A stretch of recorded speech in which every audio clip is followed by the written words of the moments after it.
Welcome to the Nurture Small Business Podcast. I'm your host, Denise Cagan, president of the DCA Virtual Business Support. At DCA, we believe in small businesses and the families they support. Learn more at dcavirtual.com.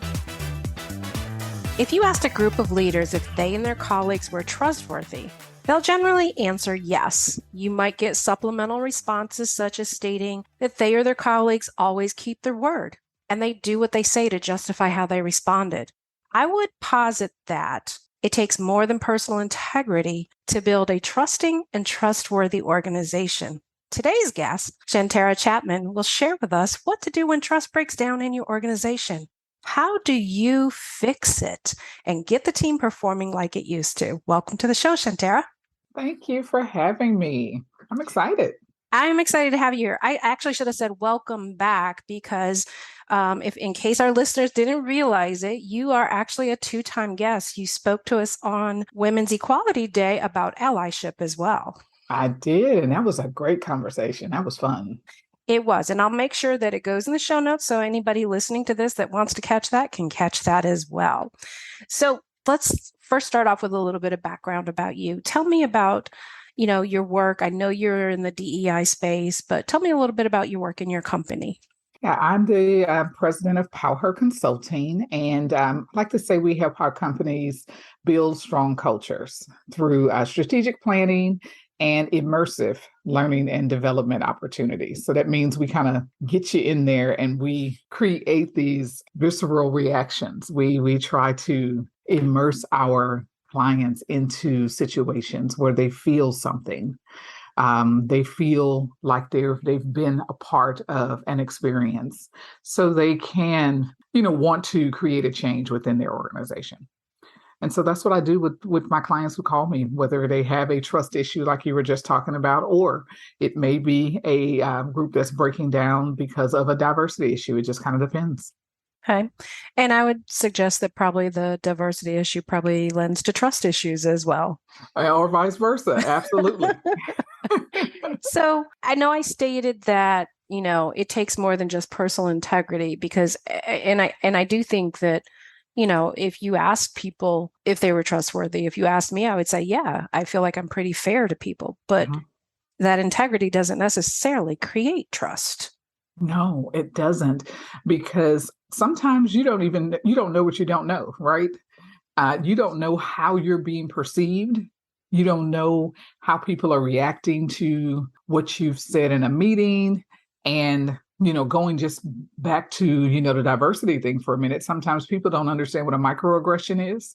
So you may not know you've said something that has been off-putting to someone and you've broken down the trust just like that. And someone can go in their office and never say anything to you. And all of a sudden, the person that you feel like you have been, friends with or working well with for years, in 5 minutes, they no longer trust you. And they never say anything about it. Okay, so let's talk first, define microaggressions. I feel like most people probably know what that is, but maybe not. You don't know what you don't know. Right. So a microaggression, little bitty slights or insults that someone may say that could be off-putting to someone. So for instance, you may have heard someone say, oh, you shouldn't touch a Black woman's hair. Mm-hmm. That's considered a microaggression if you were to walk up to me, I'm a Black woman, right? And all of a sudden just immediately go to touch my hair without asking if it's okay. If you and I don't know that's a personal space issue too. It's a personal space issue. But if, say, you see me out and we've met once at the Goldman Sachs summit, right? Mm-hmm. And the next time you see me, my hair looks totally different. Maybe I have braids or, it just looks different from the time that you remember me. And you immediately just go to grab my hair and you go, oh my gosh, Shantara, look at this. It looks so cool. And I immediately pull back from you. That's a microaggression. Okay. And you just go in about how my hair is so cool and it looks so funky and blah, blah, blah, blah. And you never even you didn't pay attention to my mannerisms, my reaction or anything. You continue. Okay. This reminds me a little bit of, and feel free to correct me if I'm wrong. When I explain harassment in the workplace, because of course I bring people on, so I have to explain policies. Right. I always explain that the person who feels they're being harassed is the one who defines it. Exactly. And it sounds like it's very similar in nature and construct. Yes, because it's my truth. It's my thought, my feeling. And so you can't negate that, right? And it's not just about, whether you touch me or whatever. It also could be, microaggression is someone making a joke about something too that I don't think is funny. You could be making a joke about culture, or you could be making a joke about age or anything, or just saying something. Oh, you didn't look the way I thought you would look, or your voice sounds different than what everyone else of your race would look like, or things like that. Those types of things are considered microaggressions. Walking behind me in the store to see if I'm going to pick up something, and those types of things are microaggressions. And they're microaggressions because they're quick and fast. They happen like in a second, right? But they're very macro to the person that it happens to, because we don't forget them. It stays with us or the person that it happens to. So it's micro because of how quick it happens, but it's macro to the person that it affects. Okay. And so in the context of workplace, these microaggressions can happen across the board. It doesn't have to be about race. It could be about your culture or your sexual identity, or just the fact that you're a woman. Your intelligence. All of those things. Someone can just say, oh, I didn't even know you were that smart, or I didn't think you went to that school. I didn't think you could do that job. Those types of things. And it could be just the way people say it. It's how they linger on a certain word, that insinuating things, all of those things could be microaggressions, and someone will just tense up for a moment, and it's how they took it. And so all of a sudden they're like, well, what did they mean by that? And now I'm second guessing you. I'm possibly second guessing myself, and things are now there's tension within the group, or within the work dynamic is starting to shift and starting to change. And it's up to either that person to say something to let you know that you caused that issue, or they go to a leader or what have you, or it just becomes a festering snowball and it gets bigger and bigger and bigger and bigger. A lot of times it just gets bigger and bigger and bigger, because you usually don't say anything after the first one. It's after a few times, because people describe things like microaggressions as being cut by 1,000 paper cuts, being stabbed by 1,000 paper cuts, because you let it happen so many times before you say anything, or even stung by 1,000 bee stings. So say, for instance, in the context of work, someone comes to a leader or a manager and they say, hey, I feel like it's a toxic workplace, or I feel like this person disrespects me. What's next? So if someone comes to a leader and says that, or to their manager or what have you, I would assume, and this is sometimes a bad assumption, but I would assume the manager would say, tell me more, because you would want that person to expound. Because using the word toxic workplace, using those words, toxic workplace, you would want them to explain why and give examples. And if someone comes to you and uses those words, that means they have all kinds of examples. But more often than not, that leader will say, and their feelings are hurt immediately. They take it personally, and they may go on the defensive. I can see that. And instead of allowing that person to expound on what they think, they're starting to defend without even hearing. Because a lot of times, we talk about the problem with communication is we're not listening to understand and to learn. We're listening to react. And so leaders need to hear that as well, that because they're not really listening either. They should listen and keep your mouth closed and listen to that other person. Let them tell their truth, because it's their truth. They're coming in to talk to you about something they feel, and let them explain what that toxic issue is. And after that, do some real investigating, do some digging. Okay. Ask some questions. And maybe it may not be that you get it resolved that next day, because that's one person's thought. You need to see if it's more than that one person. And now if they feel like they've been harassed, that's one thing. But if they say it's a toxic workplace, you really do need to just kind of start to open your eyes more come out of your office. Because if you're a leader that's always in your office with your head down, maybe you're not looking at the rest of your people. Maybe you're not paying attention to the culture that you're supposed to be building with your team. So when you advise companies who have, trust is broken down, whether it's microaggressions or toxic workplace or probably any number of other things that could create trust to break down. Mm-hmm. So when you're advising your clients, what do you do to assess the situation? What types of things do you suggest they do? One, the first thing I suggest that they do is listen. And a lot of times I don't suggest that they do the listening alone. I suggest that they host listening sessions where they have a third party do it. So a lot of times they will use me and my company to host listening sessions with their teams. So they're not the ones that the team is talking to, because as you can imagine, if someone was to accuse them of having a toxic workplace or say that they are the person that they don't trust, they're not going to want to talk to them, that leader, about it. So you have to take that leader out of the equation for a little while. And you also have to work with that leader and start to explain to that leader, you're going to hear some things here after we host these listening sessions. I'm going to come back to you and share what we've heard, and it's going to hurt. It's going to sting. Are the listening sessions one-on-one with employees, or are they groups? It depends on how big the organization is. It depends on the team. If the team is a small team, it can sometimes be one-on-one. If the team is probably larger than 10, most likely it's going to be groups. But the listening sessions are no more than 10 people at a time anyway. Okay. So because you want people to be able to feel comfortable sharing. And so you don't want to have big, gigantic groups of people at a time. I usually try to have between 10 and 12 in a room, whether it's virtual or even face-to-face, and allow them to be able to share.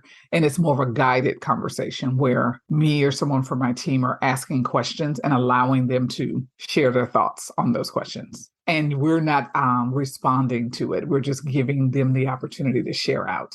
Letting them know we're not recording your answer. We're not recording your names. We're not recording your faces.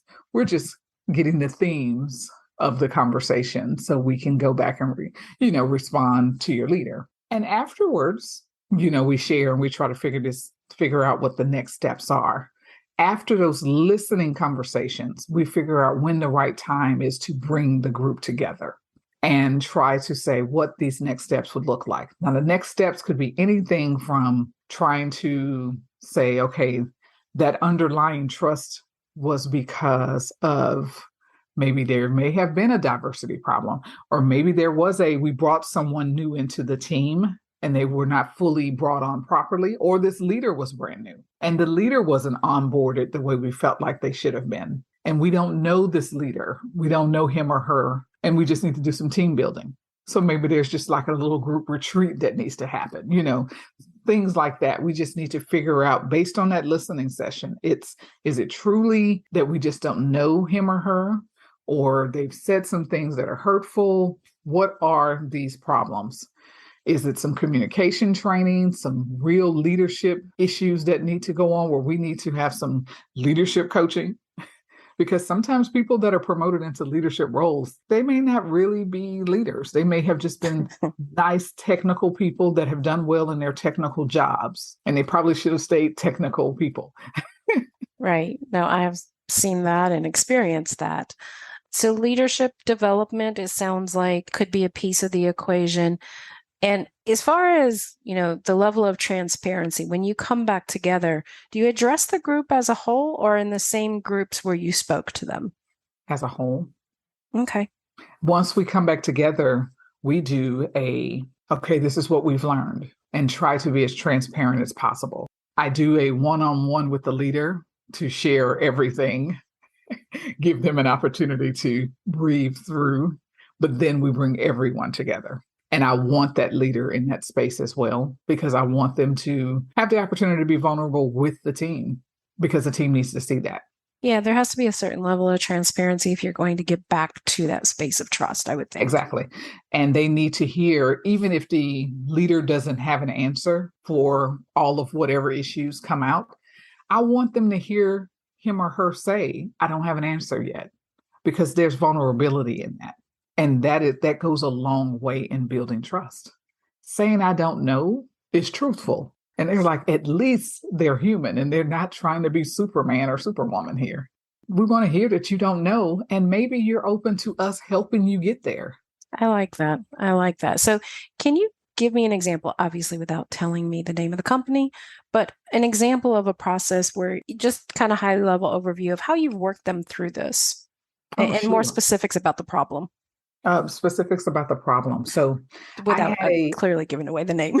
yes, I had an organization, a smaller organization. It was a leadership team, like the executive team, all of a sudden just started to break down.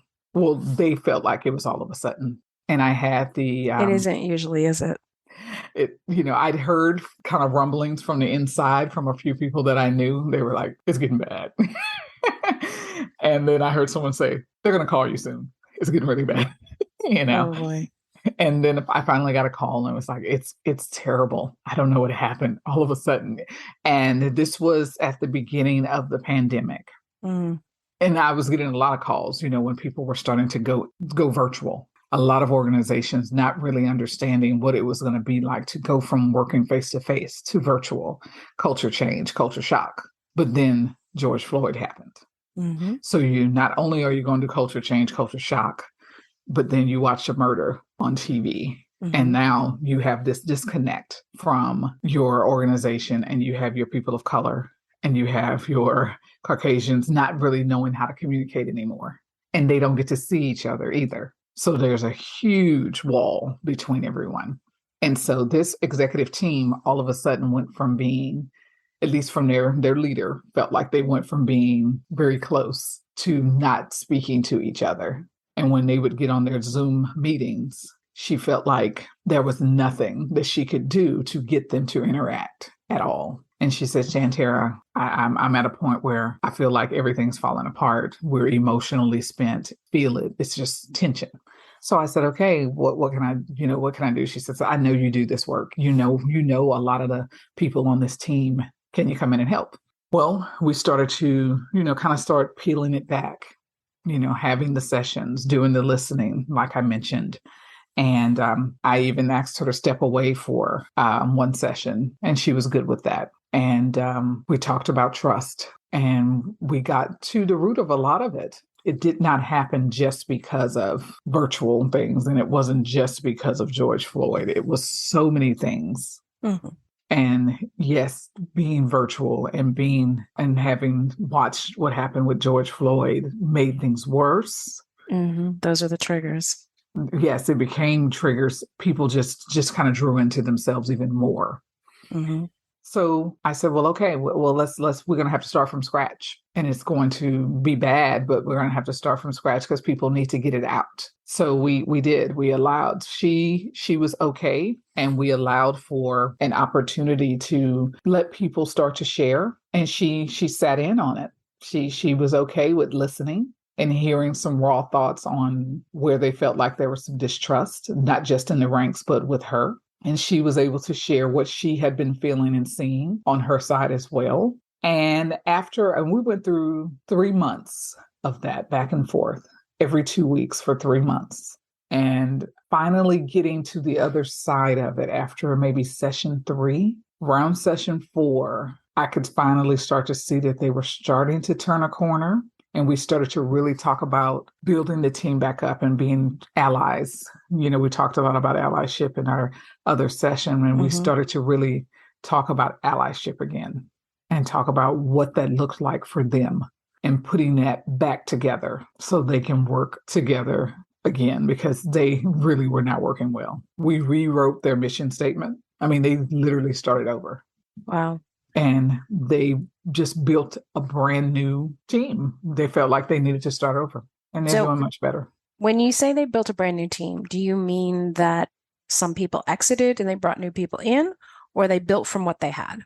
From what they had. And actually, a couple of people left, but not because of that. They were actually just making some life transitions. Mm-hmm. And so in the midst of what we were doing, a couple of people were making some changes in their families. And so they were leaving, like moving out of state.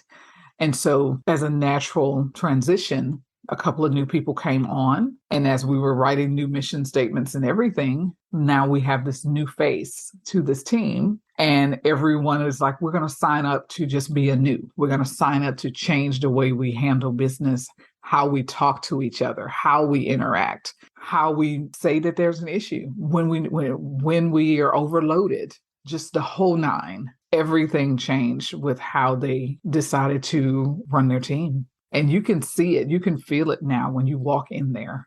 And it's really nice to see, one, that I can see the change that I, was able to make with that team. And everyone seems to be really happy with it.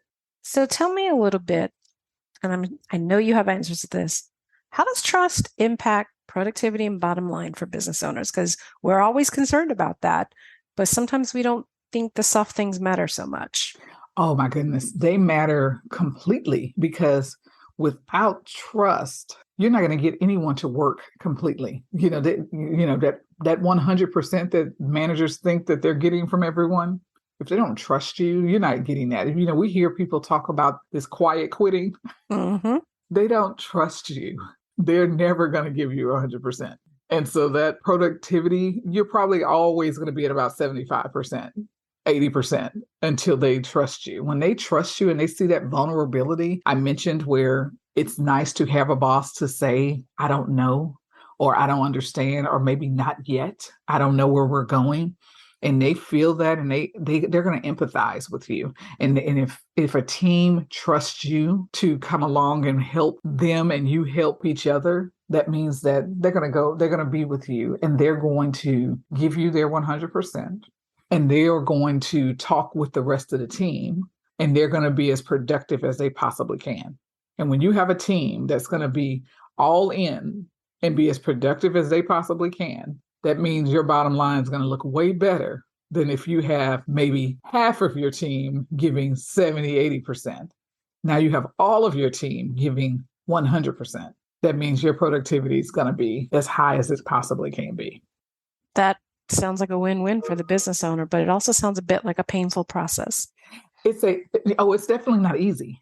It's definitely not easy, and not everyone's going to be able to do it, because they're not going to be patient enough to do it, because the example that I gave took a very long time for them to get there. Everyone didn't come on board at the same time.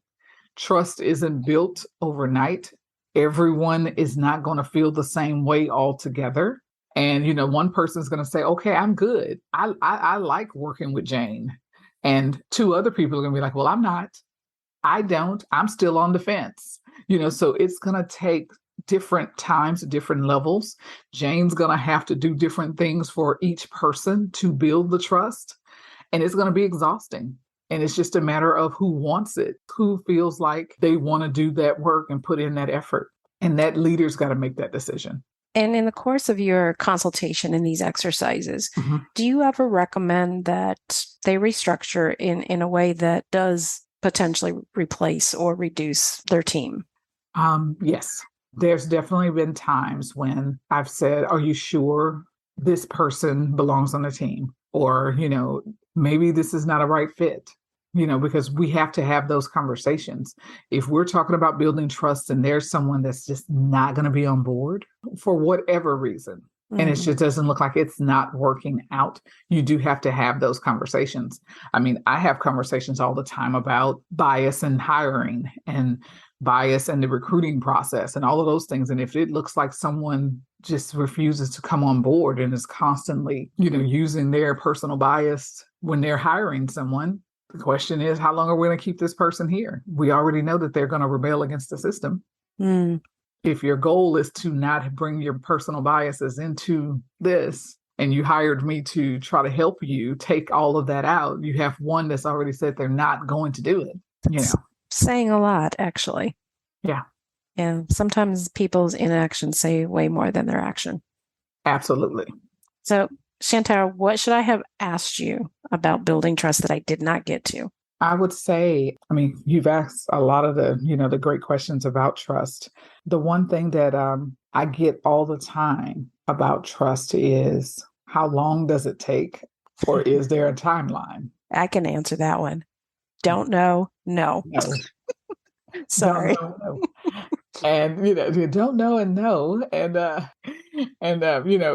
can you even say that that is a core value? Because it is hard to say that trustworthiness is a core value then. Because you can't, it's like trying to command respect from somebody. You can't command trustworthiness. Trustworthiness, exactly. And honestly, I've answered that question with it is a goal. I like that. I would not say that it is a core value of a company. It is a goal of the company to be trustworthy, because you have to earn it, and you have to earn it every day. And it may be defined differently by different people. Absolutely. And you have to ask them what their definition of trustworthiness is. And that requires interaction. And if you never interacted, you will never know. That is so very true. So very true. Okay. How can our listeners find you after the show? You can find me most likely on LinkedIn. That's the one place that most people find me, on LinkedIn. And so that is, Shantara Chapman, that profile is the most active for me on LinkedIn, and absolutely on my website, Powher Consulting, POWHER Consulting. Perfect. This has been very enlightening conversation. I will make sure all of your contact information is in the show notes so people can find you. Thank you so much. This was great. Thank you for being here. Thank you for joining me for today's Nurture Small Business podcast, where the focus is on business growth, technology, and people strategies to help your business thrive. At DCA Virtual Business Support, our focus is making your business operations run smooth so you can focus on growth. Reach out to me at Denise@dcavirtual.com if you'd like to learn more.